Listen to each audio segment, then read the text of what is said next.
Bonjour, bienvenue dans Nova. Aujourd'hui, je vais vous présenter la notion d'échelle appliquée à des symboles, par exemple des symboles électriques. Pour commencer, je vais appeler un symbole électrique sur le dessin et vous constatez qu'avant même que j'ai placé ce symbole, une échelle lui a été appliquée. Ça va être l'objet de la deuxième partie de mon tutoriel. En première partie, je vais vous définir l'échelle. Donc, plaçons notre élément, comme ceci par exemple. Ensuite, on va lui appliquer une échelle de 1, qui va être la meilleure manière de voir ensemble à quoi correspond cette échelle. Je vais mesurer le diamètre de mon symbole, 10 mm. Si j'ouvre le symbole à l'aide de mon éditeur de symboles 2D, qui est, petite remarque, une fonctionnalité dont vous n'aurez l'accès que sous condition d'avoir activé le module d'édition de symboles. Je me trouve maintenant dans l'éditeur 2D, je mesure le diamètre de mon cercle, il fait 10 mm. Voilà. Donc si maintenant j'applique une échelle de 50 à mon symbole, et que je mesure le résultat, le diamètre est maintenant de 500 mm, c'est-à-dire 10 mm fois 50. Alors c'est pas un hasard si Trimble a défini les représentations symboliques 2D des luminaires plafonnés circulaires et muraux circulaires de cette manière-là. En fait, c'est un moyen de contournement, entre guillemets, pour appliquer à un symbole une échelle réelle. Donc si je veux que ma représentation graphique fasse, entre guillemets, 50 cm de diamètre, je saisis 50. Voilà. Alors, comment on va pouvoir exploiter ou optimiser l'exploitation des échelles dans le cadre d'un dessin réel? Eh bien d'abord, je vais commencer par une constatation. Le cadre que vous avez à l'écran, c'est un format A3 appliqué à un dessin au format 1/50e. On va vérifier ensemble. Format A3 dans un contexte d'échelle 1/50e. Le résultat, on s'imagine, bien, va être visuellement acceptable, c'est-à-dire qu'on va plus ou moins visualiser les deux symboles. Par contre, si je passe maintenant au format, disons, 1/100e, eh bien, mes symboles vont commencer à être petits. C'est-à-dire qu'en réalité, l'échelle qu'on va souhaiter appliquer à un résultat papier va dépendre de l'échelle de dessin. Donc, Trimble vous propose de contrôler par défaut les échelles de symboles de telle manière à ce que vous n'ayez pas à modifier manuellement à chaque fois les échelles de ces symboles.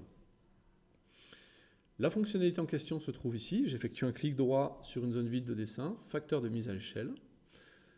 Pour tous les symboles électriques nouvelle génération, je peux leur appliquer une table de correspondance, entre guillemets. Ici, la table de correspondance s'appelle électricité style gros symbole. Et je vais aller regarder ce qu'il y a dedans en double-cliquant sur la ligne suivante. Je trouve dans cette table de correspondance les valeurs de correspondance souhaitées entre l'échelle de dessin et l'échelle de symbole résultante. Par exemple, je souhaiterais appliquer au dessin à l'échelle 1/200e une échelle, disons, de 100. Donc, pour cela, je saisis un facteur de 0,5. On va observer le résultat ensemble. Alors, pour commencer, bien sûr, mon symbole dont j'avais forcé l'échelle manuellement, je vais le repasser sur une échelle héritée de ces tables. Vous constatez que le fond du champ là, est repassé en jaune, donc ça signifie dans Nova valeur par défaut. Et maintenant, je vais modifier mon format de dessin. Et vous constaterez que vos symboles sont désormais à l'échelle 100. Par exemple, que mon luminaire a maintenant un diamètre de 1 mètre. Donc, cette technique elle est très intéressante pour tout ce qui est symbole, type prise, interrupteur. Je vais revenir sur la notion de luminaire, taille comme réel dans un instant. Mais pour résumer, vous pouvez prendre un nouveau dessin, définir vos facteurs de mise à l'échelle comme vous le voulez, soit en modifiant la table par défaut Nova, soit en créant votre propre table et en lui affectant, plus en affectant pardon, au symbole électrique votre table. Et une fois que vous avez fait ça, vous utilisez ce dessin comme gabarit. Voilà. Alors, pour finir, je vais revenir sur la notion de symbole pour laquelle vous souhaitez une taille comme réelle. La problématique qu'on a ici, c'est que l'adaptation d'échelle, c'est très bien, par exemple, pour mon interrupteur. Or, pour mon luminaire, je souhaiterais toujours avoir une taille comme réelle de 50, c'est-à-dire ceci. Alors, soit vous avez une adaptation dynamique de tous vos symboles d'électricité, soit vous n'en avez pas.